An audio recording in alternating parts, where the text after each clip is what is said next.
Still weeks away now from the Boston Marathon, but one runner is going to start his journey to the finish line in just a few days. Larry GROGIN ran in last year's Boston Marathon when, like so many others, he didn't get to finish. Well, next week, Larry takes the long road to victory. He's going to run from New Jersey to Boston with a $1 million mission in mind, and he joins us this morning in studio. Good morning, great to see you.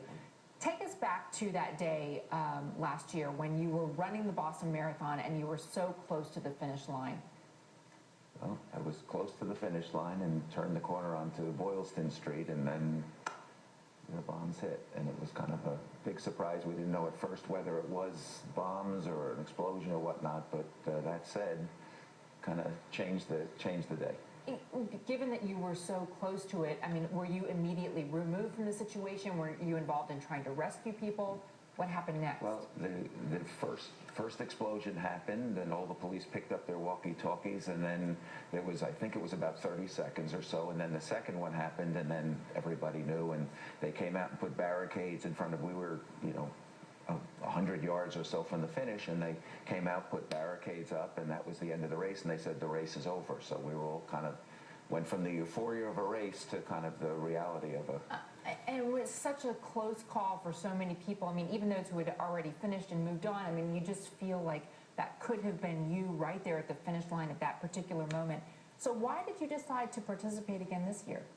Well, to go back shortly after it, in those couple of moments, I thought, but this is all kind of silly, and I thought I'm never going to do this again. I've been racing for 30 or more years, and I thought this is craziness, and I was going to just kind of give up on it. And then after a couple of days, I thought, my goodness, this is something horrible, but we're going to try and turn it into something really wonderful. So, Larry, tell me why now you've decided not only to do the marathon in Boston, you're essentially doing more than a marathon every single day to get to Boston. Mm-hmm.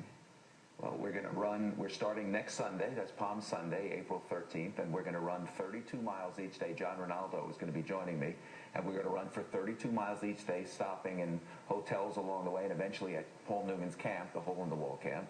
And we'll get to the start line of the Boston Marathon in Hopkinton, and that'll be the finish line of our first segment, 224 miles. We'll take a day off, Easter, and then run the race with everybody else on Monday, the big Boston Marathon. And what are you raising money for by doing this?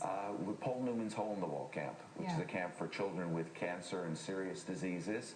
And we're really, really excited to say again, we're going to turn something that was a bit of a disaster into something really wonderful. It's a really special place. Well, I wish you the best of luck. I mean, it's a monumental mission at this point, especially because of all that marathon running that you're going to be doing. But as I said to you in the break, the cardiologist must love you because you're in great shape, and it's a great cause and a great way to put a silver lining on what, you're right, was such a tragedy. Thanks so much, Larry. Good luck.